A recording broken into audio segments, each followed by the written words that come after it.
ତେବେ ଆପଣମାନେ ପ୍ରଥମ ପେଜ୍ଟିକୁ ପୂରଣ କରିସାରିଲା ତ ଆପଣମାନଙ୍କୁ ଗୋଟେ ଲଗ୍ଇନ୍ ଅପସନ୍ ଆସିବ। ତ ଏଇଠି ଆପଣମାନଙ୍କୁ ଲଗ୍ଇନ୍ କରିବାକୁ ପଡ଼ିବ। ଦେଖନ୍ତୁ ଏଇ ଲଗ୍ଇନ୍ ଉପରେ କ୍ଲିକ୍ କଲା ପରେ ତ ଆପ୍ଲିକାଣ୍ଟ ଅଛି, ଷ୍ଟେଟ୍ ଲଗ୍ଇନ୍ ଅଛି, ଡିଷ୍ଟ୍ରିକ୍ଟ ଲଗ୍ଇନ୍ ଅଛି। ତେଣୁକରି ଆପଣମାନଙ୍କୁ କ'ଣ କରିବା ନା ଆପ୍ଲିକାଣ୍ଟ ଲଗ୍ଇନ୍ ଉପରେ କ୍ଲିକ୍ କରନ୍ତୁ। ଦେଖନ୍ତୁ କ୍ଲିକ୍ କଲା ପରେ ତ ଏଇଭଳି ଭାବରେ ଗୋଟେ ପେଜ୍ ଆପଣମାନଙ୍କୁ ସାମ୍ନାକୁ ଆସିବ। ତ ଏଠି ଆପଣମାନେ କ'ଣ କରିବେ, ଯେଉଁ ଆଧାର ନମ୍ବରଟି ଆପଣମାନେ ଦେଇଥିବେ ମୋବାଇଲ୍ ନମ୍ବର, ସେଇ ଆଧାର ନମ୍ବରଟି ଏଠି ଆପଣମାନେ ଦେଇସାରିଲା ପରେ ତ ଆମେ ଏଇ ଲଗ୍ଇନ୍ ଅପସନ୍ରେ କ୍ଲିକ୍ କରିବା। ଦେଖନ୍ତୁ ମୋର ଆଧାର ନମ୍ବରଟି ଏଠି ଦେଇଦେଇକି ଆପଣଙ୍କୁ ଲଗ୍ଇନ୍ କରିକି ଦେଖାଇ ଦେଉଛି। ତ ବୁଝିପାରିଲେ କେମିତି ଏଇଠି ଆପଣ ଆଧାର ନମ୍ବର ଦେବେ, ଏଠି ଦେଇସାରିଲା ପରେ ଲଗ୍ଇନ୍ ଉପରେ କ୍ଲିକ୍ କରିବେ। ଦେଖନ୍ତୁ ମୁଁ ଏଠି ଦେଇସାରିଲା ପରେ ଲଗ୍ଇନ୍ ଉପରେ କ୍ଲିକ୍ କରୁଛି। ଦେଖନ୍ତୁ ଲଗ୍ଇନ୍ ଉପରେ କଲା ପରେ ନମ୍ବର ଦେଇସାରିଲା ଲଗ୍ଇନ୍ ଉପରେ ଯେତେବେଳେ କ୍ଲିକ୍ କରିବା ତ ଆପଣଙ୍କ ଆଧାର ନମ୍ବରକୁ ଗୋଟେ OTP ଆସିବ। ସେଇ OTPଟି ଆପଣମାନେ ଏଇଠି ଫିଲ୍ଅପ୍ କରିଦେବେ। ଦେଖନ୍ତୁ ଯେଉଁ OTP ଟିକେ ସମୟ ୱେଟ୍ କରିବାକୁ ପଡ଼ିବ, କାରଣ ଆପଣଙ୍କର ଆଧାର ଯଦି ସର୍ଭିସ୍ ଠିକ୍ ଥିବ ତେବେ, ଯଦି ସର୍ଭର ଯଦି ସ୍ଲୋ ଥିବ ତେବେ ଆପଣଙ୍କୁ ଲେଟ୍ରେ ଆସିବ। ଯଦି ଆସିବ ତେବେ ଯଦି ଠିକ୍ ସବୁକିଛି ଠିକ୍ ଠାକ୍ ଥିବ ତେବେ ଆପଣମାନଙ୍କୁ ସାଙ୍ଗେ ସାଙ୍ଗେ ପଳେଇ ଆସିବ। ଦେଖନ୍ତୁ ଆଧାର ତ ଆଧାର OTPଟି ପଳେଇ ଆସିଲା। OTPଟି ଆସିଲା ପରେ ମୁଁ OTPଟି ବର୍ତ୍ତମାନ ଫିଲ୍ଅପ୍ କରିଦେଉଛି।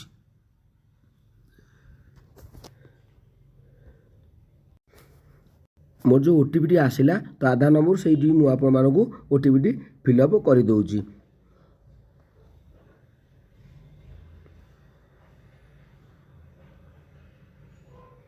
ତ OTPଟି ଫିଲ୍ଅପ୍ କରିସାରିଲା ପରେ ଆମେ କ'ଣ କରିବା, ଏଇ ଯେଉଁ ଭେରିଫାଇ ଉପରେ କ୍ଲିକ୍ କରିବା। ଦେଖନ୍ତୁ ଭେରିଫାଇ ଉପରେ ମୁଁ କ୍ଲିକ୍ କରିଦେଲି। ତ ଏଠି ଦେଖନ୍ତୁ ଆବେଦନକାରୀଙ୍କ ବିବରଣୀ ପଳେଇ ଆସିଲା ପ୍ରଥମେ। ତ ଏଠି ଦେଖନ୍ତୁ ଆପଣ ଏଠି ମୁଁ ଗ୍ରାମାଞ୍ଚଳ ସିଲେକ୍ଟ କରିଥିଲି, ନାଁ ପଳେଇ ଆସିବ, ବାପାଙ୍କ ନାମ ପଳେଇ ଆସିବ, ମାତାଙ୍କ ନାମ ପଳେଇ ଆସିବ, ଜିଲ୍ଲା ପଳେଇ ଆସିବ, ବ୍ଲକ ପଳେଇ ଆସିବ, ପଞ୍ଚାୟତ ପଳେଇ ଆସିବ, ଗ୍ରାମ ପଳେଇ ଆସିବ, ପୋଷ୍ଟାଲ ପିନ୍କୋଡ଼୍ ସବୁକିଛି ଡିଟେଲ୍ସ ପଳେଇ ଆସିବ। ଅନ୍ୟାନ୍ୟ ଯାହା ବି ଆପଣମାନେ ଯଦି ଭିନ୍ନକ୍ଷମ ଥିବେ ତ ଭିନ୍ନକ୍ଷମରେ ପଳେଇ ଆସିବ। ଆପଣଙ୍କ ଡେଟ୍ ଅଫ୍ ବାର୍ଥ ସବୁକିଛି ପ୍ରଥମ ପେଜ୍ରେ ଆପଣମାନଙ୍କୁ ଶୋ କରିଯିବ। ତେବେ ସେକେଣ୍ଡ ପେଜ୍ ଦେଖନ୍ତୁ ଆବେଦନ ଫର୍ମ, ଏଇଠି ଆପଣମାନଙ୍କୁ ଆବେଦନ କରିବାକୁ ପଡ଼ିବ। ତ ଏଇଠି ବ୍ୟବସାୟିକ ପ୍ରତିଷ୍ଠାନ ତ ଚୟନ କରନ୍ତୁ। ଏଇଠି ଆପଣମାନେ ମୁଁ କହି ରଖୁଛି, ଯେହେତୁ ଆପଣମାନେ ଗୋଟେ ବିଜନେସ୍ ଆରମ୍ଭ କରିଥିଲେ ତାକୁ ସମ୍ପ୍ରସାରଣ କରିବା ପାଇଁ ଚାହୁଁଛନ୍ତି, ଆପଣମାନେ ଯେତେବେଳେ ଉଦ୍ୟମ ରେଜିଷ୍ଟ୍ରେସନ୍ ଏଇଟା ଗୋଟେ ଆପଣମାନଙ୍କୁ ମେନ୍ ଟପିକ୍ ମୁଁ ଆପଣମାନଙ୍କୁ ଆଲୋଚନା କରିବି, ଯାହାଫଳରେ ଭିଡ଼ିଓଟି ଆପଣମାନେ ଦେଖନ୍ତୁ, ଯାହାକି ପରବର୍ତ୍ତୀ ସମୟରେ ଆପଣମାନଙ୍କୁ ସକ୍ସେସ୍ ଭାବରେ ଲୋନ୍ଟିଏ ନେଇପାରିବେ। ଯଦି ଆପଣମାନେ ବ୍ୟବସାୟ କରିଛନ୍ତି ତ ସମ୍ପ୍ରସାରଣ ଦେଖନ୍ତୁ, ମୁଁ ଆପଣମାନଙ୍କୁ ଭିଡ଼ିଓରେ ସବୁକିଛି ଡିଟେଲ୍ସ ଦେଇଦେବି। ଆପଣମାନେ ଧ୍ୟାନ ଦେଇକି ଭିଡ଼ିଓଟି ଦେଖନ୍ତୁ ଯଦି ଆପଣମାନଙ୍କୁ ଲୋନ୍ ନେବାର ଅଛି। ତେବେ ଏଇଠି ସମ୍ପ୍ରସାରଣ ଉପରେ କ୍ଲିକ୍ କରୁଛି। ତାପରେ ଦେଖନ୍ତୁ ବ୍ୟବସାୟର ବର୍ଗ ଚୟନ କରନ୍ତୁ। ଏଇଠି ଆପଣମାନେ ଉତ୍ପାଦନ ଯଦି କରୁଥିବେ ମ୍ୟାନୁଫ୍ୟାକ୍ଚରିଂ, ସେବା ଯଦି ଆପଣମାନେ ଦେଖନ୍ତୁ ଗୋଟେ ହେଲା ଜନସେବା କେନ୍ଦ୍ର କରୁଛନ୍ତି, କିମ୍ବା ଗୋଟେ ବାଇକ୍ ଗ୍ୟାରେଜ କରୁଛନ୍ତି, କିମ୍ବା ଅନ୍ୟାନ୍ୟ ଲୋକଙ୍କୁ ସେବା ଯେଉଁଗୁଡ଼ିକ ଯୋଗାଉଛନ୍ତି ସେଇ ଦୋକାନ ଯଦି ଆପଣମାନେ କରିଛନ୍ତି ତ ଏଠି ଆପଣମାନଙ୍କୁ ସେବା ଉପରେ କ୍ଲିକ୍ କରିବାକୁ ପଡ଼ିବ।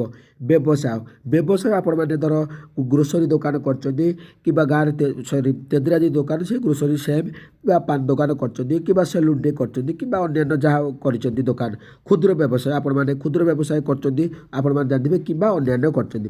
ଯେହେତୁ ଆମେ ଗୋଟେ ସ୍ମଲ୍ ବିଜନେସ୍ କରୁଛନ୍ତି ତାକୁ ଆମେ ପଇସା ଲୋନ୍ ଆଣିକି ଆମେ ଉନ୍ନତି କରିବା, ବିଜନେସ୍ରେ ଲଗାଇବା।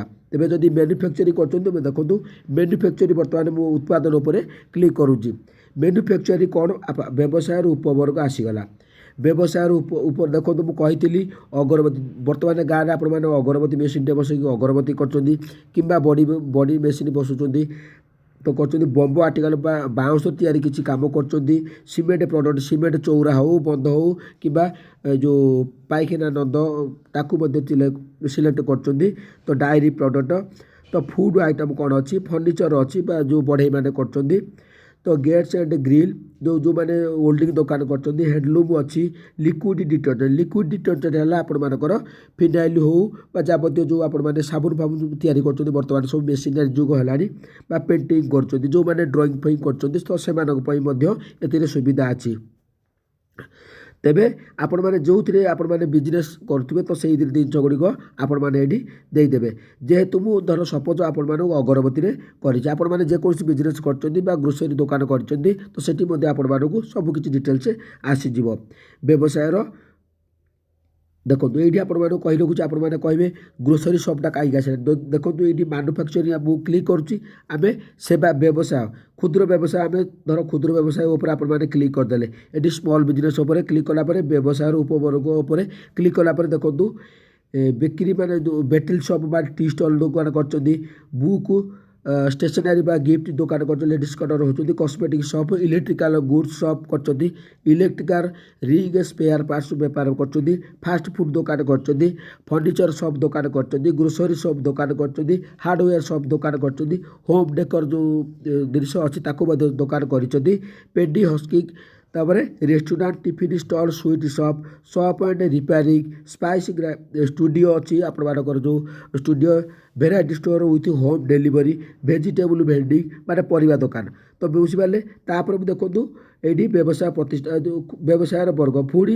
से क्लिक कलापर आम सेवा उपर क्लिक कर सेवा उपर क्लिक कलापर व्यवसाय उपवर्ग उपर क्लिक करापर ब्यूटी पार्लर अच्छी लोक को सेवा दौरान सेलून अच्छी मुझे सेलून आपण मानक आसो एनिमाल फिश एंड फीड तो से सब आसो बाइसाइकेल रिपेयरिंग जो साइकेल दुकान कर तार डिटेल्स आसीज साइबर कैफ जो मैंने जनसेवा केन्द्र कर जिनस इलेक्ट्रिकल रिपेयर शॉप जो मैंने गाँव गली छोटकाटिया दुकान कर ओल्ड सोल्डिंग मेसीन आनिकी टर्च रिपेयरिंग कर विभिन्न प्रकार जिनस कर होम डिलीवरी जो मैंने अच्छा से भाग नहीं पारे आईटी सॉफ्टवेयर रिलेटेड वर्क तो से आपको भाग नहीं पारे बुझीपारे तेरे चलतु पुणी से सेवा पर क्लिक करुच्ची जो एति अन्य अच्छी क्षुद्र व्यवसाय उत्पादन से आपने बुझीपारे व्यवसाय उपर आम क्लिक करवा ये गोटे गुरुत्वपूर्ण टॉपिक अच्छी व्यवसाय उपर क्लिक कलापर व्यवसाय उपवर्ग उपर आम क्लिक करवा देखो ये अच्छे stock business trading of garments of sari जो मैंने बड़ बड़ दुकान कर माने यही दुईट ऑप्शन आपने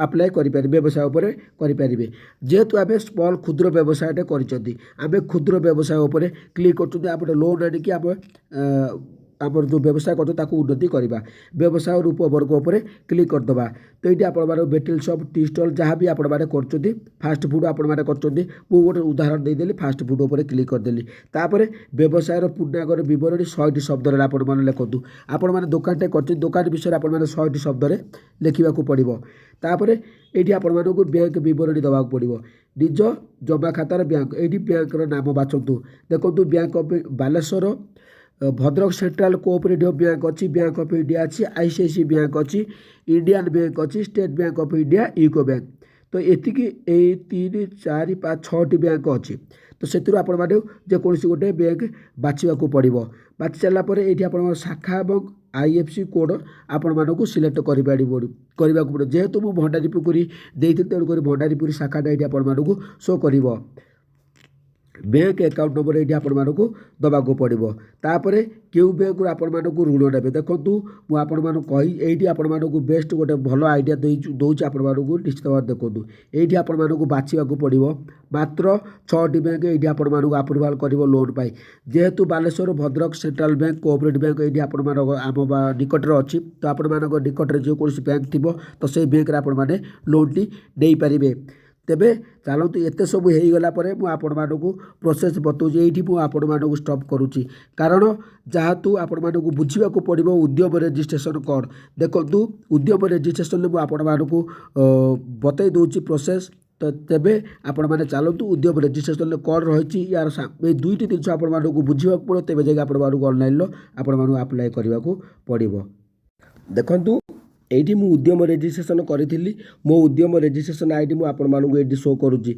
देखूँ मुझे भी माने मिछर आपण मानक कहूनी जेहेतु देखूँ आपण मैंने जो उद्यम रजिस्ट्रेशन आपने आईडी नंबर ये देते जो गवर्नमेंट आपण मानक लक्षे टंका दब से आपने उद्यम रजिस्ट्रेशन धर आपने गोटे बिजनेस कर तो से गोटे बिजनेस देते गोटे बिजनेस दौरान से स्तर जदि आपने करें आपण मानक लोन मिलवा टी कष्ट हो जेहेतु उद्यम रजिस्ट्रेशन जो बिजनेस आपने कर बिजनेस आपण मैंने आपण मानक जो बतैली प्रोसेस पछ पूर्व जो देखते क्यों बिजनेस कर बिजनेस गुड़िक आपने देवे तेरे मुझे कही रखुची ऑनलाइन आपण मानक उद्यम रजिस्ट्रेशन मोबाइल आपण माने करि परिबा बहुत कष्ट हो कारण मु ଜାଣିକି ସୁଦ୍ଧା ମୋତେ ବହୁତ କଷ୍ଟ ଲାଗିଲା କାରଣ ଆପଣମାନେ ଜାଣିପାରିବେନି ଗୋଟେ ଗୋଟେ ୱାର୍ଡ଼ ଆପଣମାନଙ୍କୁ କହିବ ଲେଖିବା ପାଇଁ ଆପଣମାନେ ଜାଣିପାରିବେନି ଯେଉଁଟାକି ଆପଣମାନଙ୍କୁ ଲୋନ୍ ନେବା ପାଇଁ ହଇରାଣ ହେବାକୁ ପଡ଼ିବ ଆଗାମୀ ସମୟରେ।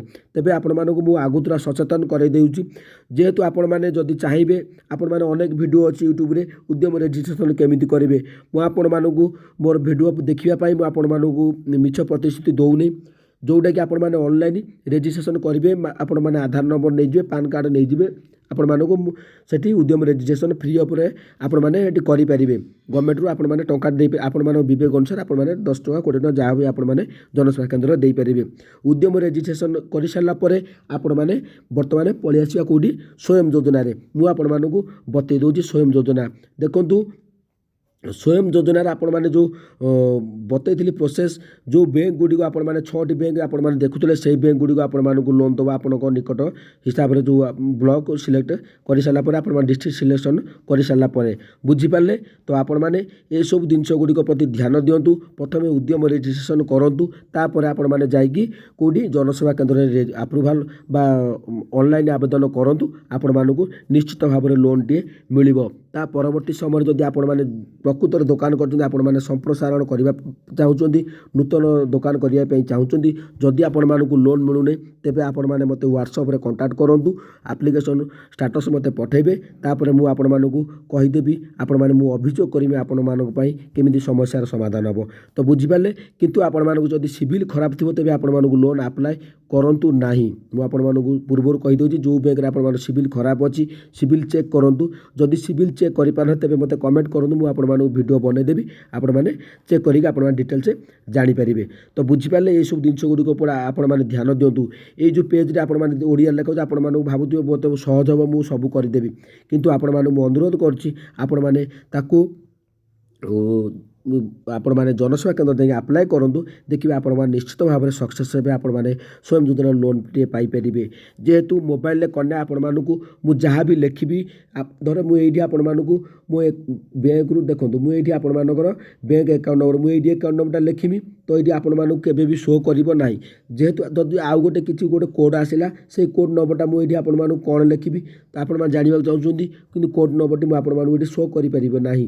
ଯେହେତୁ ଆପଣମାନେ ଜନସେବା କେନ୍ଦ୍ର ଯାଇ କରନ୍ତୁ ଆପଣମାନଙ୍କୁ ବେଟର୍ ହେବ। ଯଦି ଲୋନ୍ ନେବା ପାଇଁ ଚାହୁଁଛନ୍ତି ଜମାରୁ ବି ମୋବାଇଲରେ ହାତ ମାରନ୍ତୁ ନାହିଁ। ମୋବାଇଲରେ ମୁଁ ଖାଲି ଆପଣମାନଙ୍କୁ ଆହୁରି ଅନେକ ସମସ୍ୟା ଆସିପାରେ ଯେହେତୁ ସେମାନେ ଗଭର୍ଣ୍ଣମେଣ୍ଟ ତରଫରୁ ଆଇଡ଼ି ଆଣିଛନ୍ତି ଗଭର୍ଣ୍ଣମେଣ୍ଟ ତରଫରୁ ଆଇଡ଼ିରେ ସେମାନେ କଲେ ଶୀଘ୍ର ହେଇଯିବ। ତ ବୁଝିପାରିଲେ ଯଦି ଭିଡ଼ିଓଟି ଭଲ ଲାଗିଲା ତେବେ ଚ୍ୟାନେଲକୁ ସବସ୍କ୍ରାଇବ୍ କରନ୍ତୁ ଭିଡ଼ିଓକୁ ଲାଇକ୍ କରନ୍ତୁ କମେଣ୍ଟରେ ଆପଣମାନଙ୍କର ମତାମତ ଦିଅନ୍ତୁ ଭିଡ଼ିଓଟି କେମିତି ଲାଗିଲା।